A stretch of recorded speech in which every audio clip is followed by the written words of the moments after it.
semuanya hari ini? Alhamdulillah baik ya. Sebelum mengawali pembelajaran pada hari ini, alangkah baiknya kita berdoa terlebih dahulu ya. Berdoa menurut agama dan kepercayaan masing-masing. Berdoa dimulai. Berdoa selesai.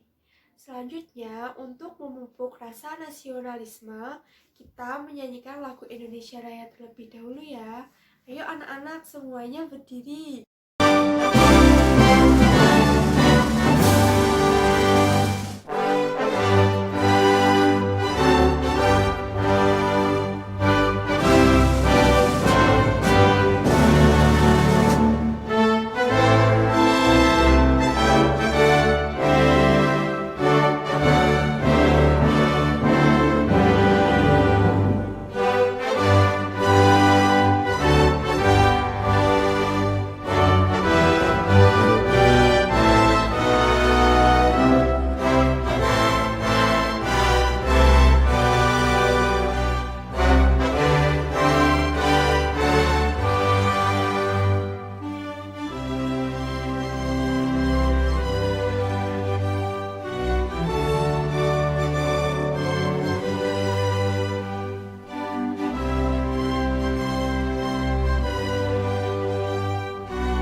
Sebelum memulai pembelajaran kita presensi terlebih dahulu ya.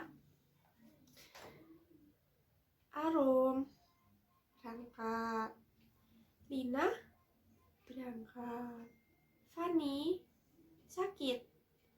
Ya, nanti sepulang sekolah dijenguk ya temannya. Baiklah anak-anak, hari ini kita akan belajar bahasa Indonesia.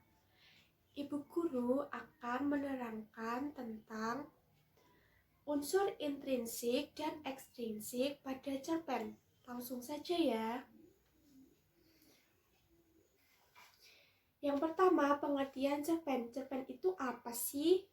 Jadi, cerpen atau cerita pendek merupakan jenis karya sastra yang menggambarkan atau kisah alur hidup manusia dalam bentuk tulisan yang ringkas dan jelas. Selanjutnya, anak-anak ada yang tahu ciri-ciri cerpen? Belum ya? Ibu guru akan menjelaskan ciri-ciri cerpen. Ciri-ciri cerpen ada 10. Yang pertama, memiliki jumlah kata yang tidak lebih dari 10.000 kata. Yang kedua, memiliki proporsi tulisan yang lebih singkat dibandingkan dengan novel. Selanjutnya, cerpen mempunyai isi cerita yang menggambarkan kehidupan sehari-hari. Yang keempat, tidak mencerminkan semua kisah tokohnya, karena dalam cerpen yang dikisahkan hanyalah intinya saja. Selanjutnya, tokoh yang diceritakan dalam cerpen mengalami sebuah konflik sampai pada tahap penyelesaiannya. Pemilihan kata sederhana sehingga mudah para pembaca untuk memahaminya.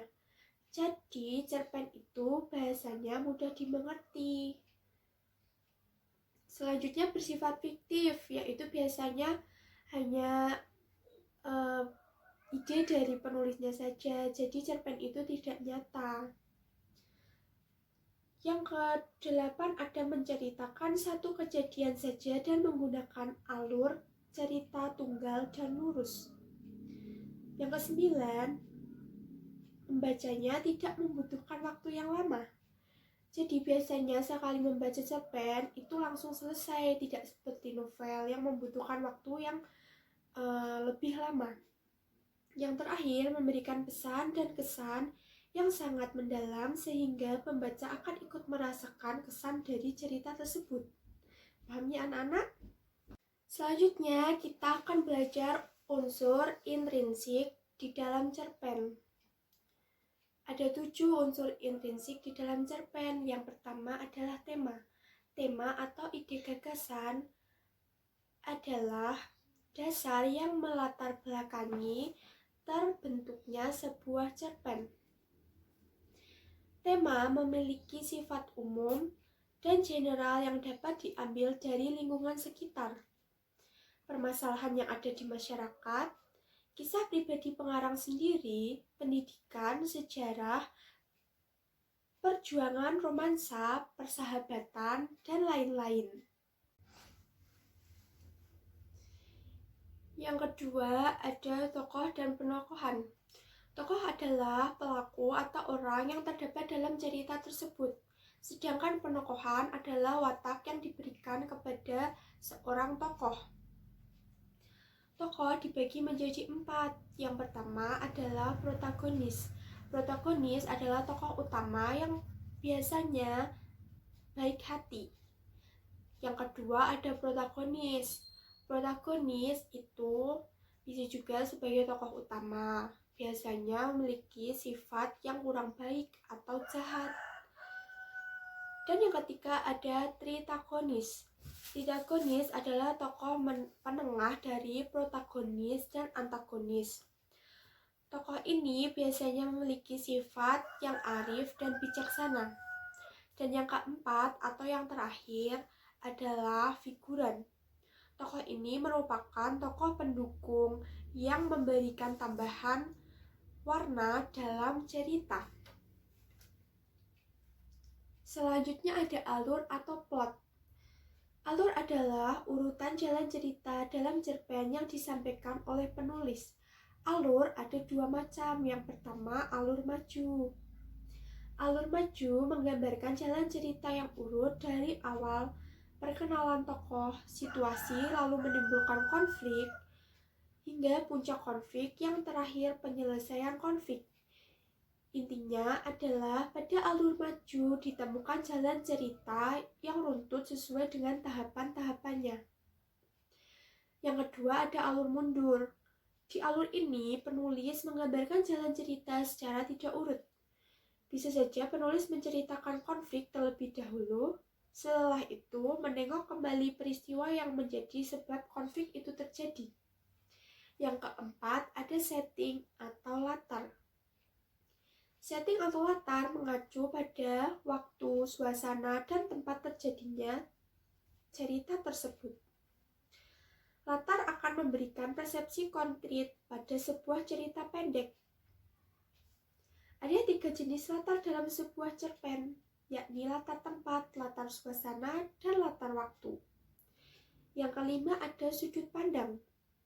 Sudut pandang merupakan strategi yang digunakan oleh pengarang cerpen untuk menyampaikan ceritanya, baik itu sebagai orang pertama, kedua, ketiga, bahkan acap kali para penulis menjadikan dirinya sebagai sudut pandang orang yang berada di luar cerita.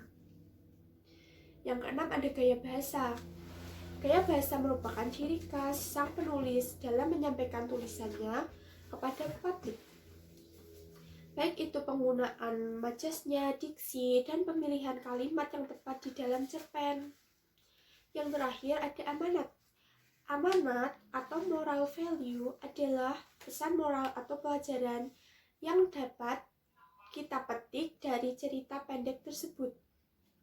Di dalam suatu cerpen, moral biasanya tidak ditulis secara langsung, melainkan tersirat dan akan bergantung sesuai pemahaman pembaca akan cerita pendek tersebut.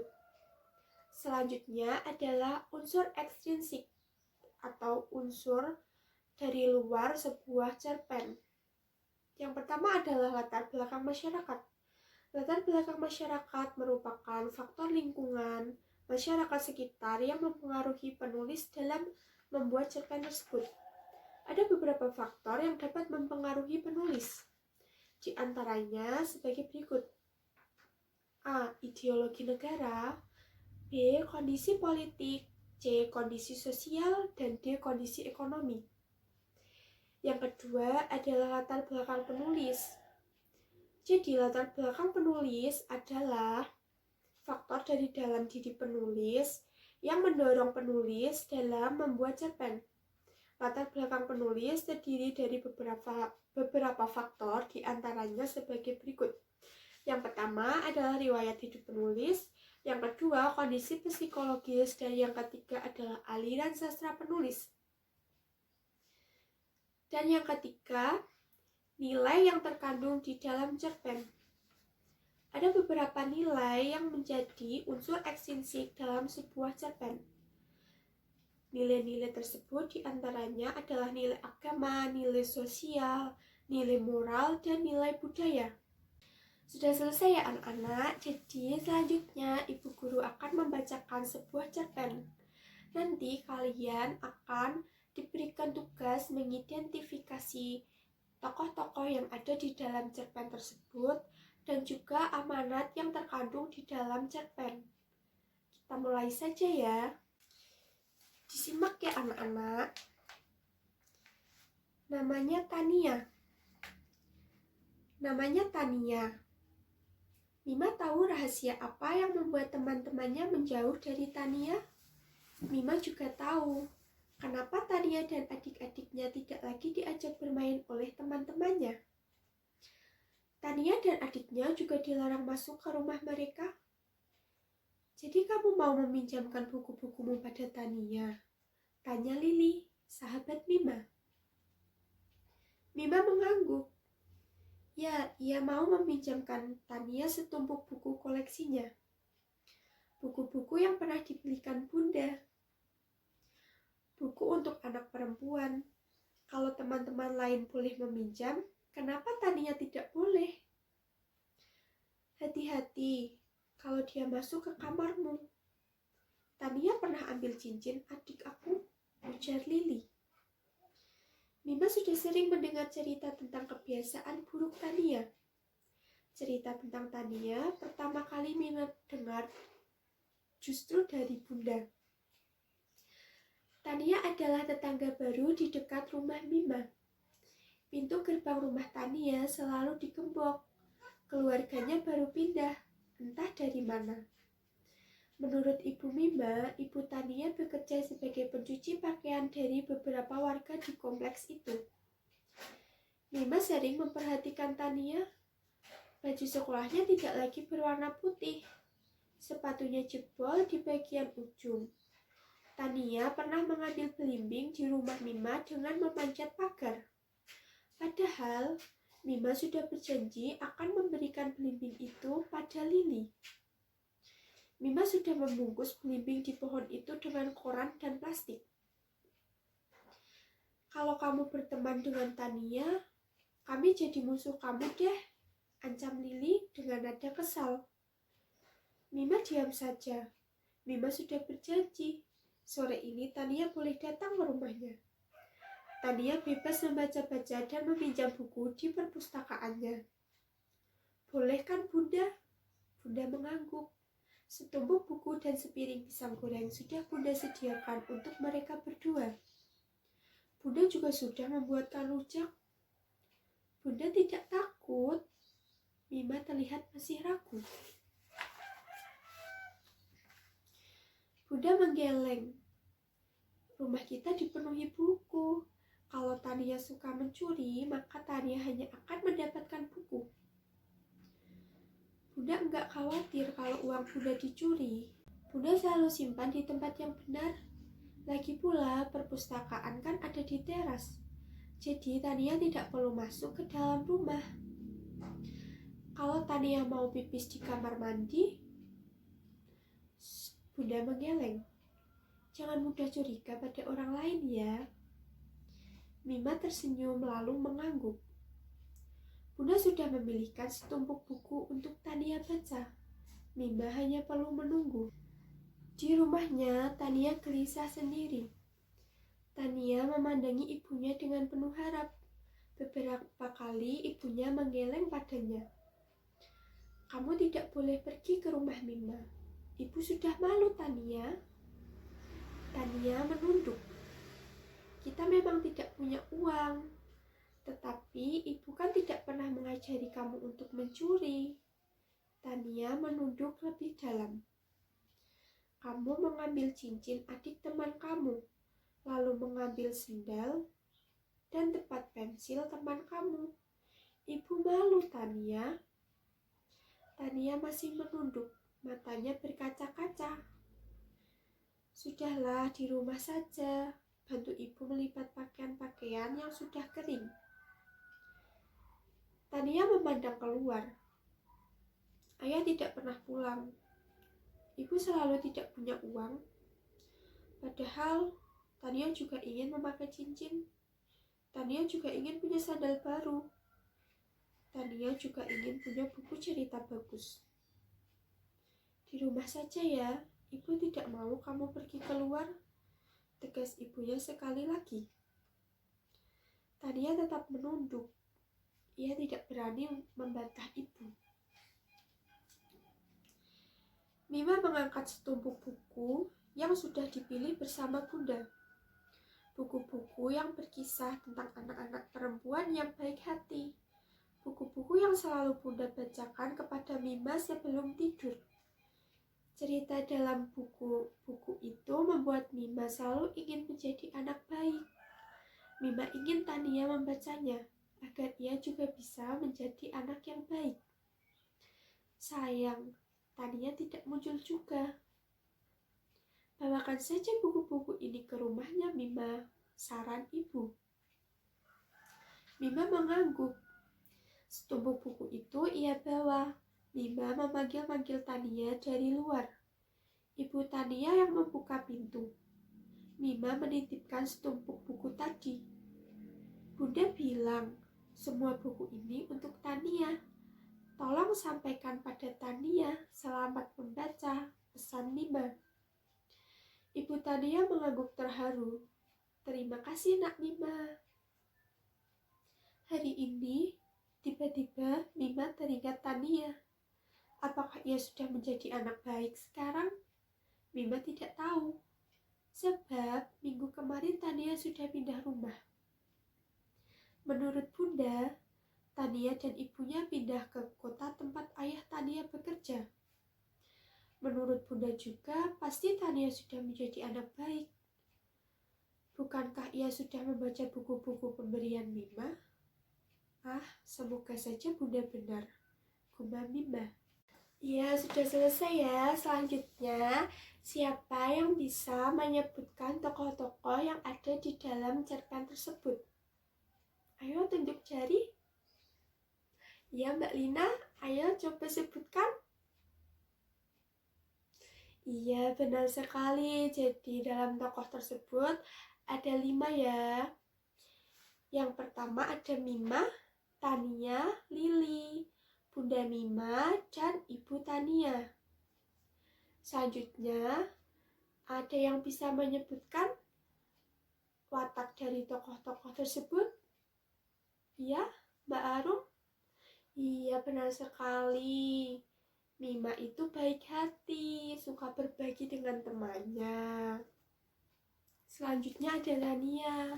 Iya, Tania memang suka mencuri barang milik temannya. Tapi kan ada alasan dibalik kelakuan buruk dari Tania tersebut, meskipun kelakuan itu tidak untuk ditiru. Sebenarnya Tania juga anak yang penurut dengan ibunya ya. Ada juga Lili, sahabat Mima. Lalu ada Ibu Mima yang baik hati dan juga bijaksana. Ibu Tania juga baik hati. Jadi anak-anak, ada yang tahu amanat apa yang terkandung di dalam cerpen tersebut? Iya?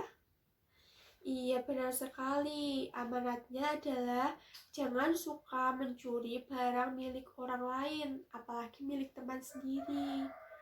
Nanti teman akan malas bermain denganmu dan kamu tidak akan punya teman. Jadi, kita harus selalu berbuat baik pada orang lain ya. Iya. Jadi, pembelajaran pada hari ini sudah selesai. Kita sudah belajar tentang unsur intrinsik dan ekstrinsik pada cerpen. Kita juga sudah mengidentifikasi tokoh-tokoh serta amanat yang terkandung dalam cerpen. Jadi sebelum pulang, mari kita berdoa terlebih dahulu. Berdoa menurut agama dan kepercayaan masing-masing. Berdoa dimulai.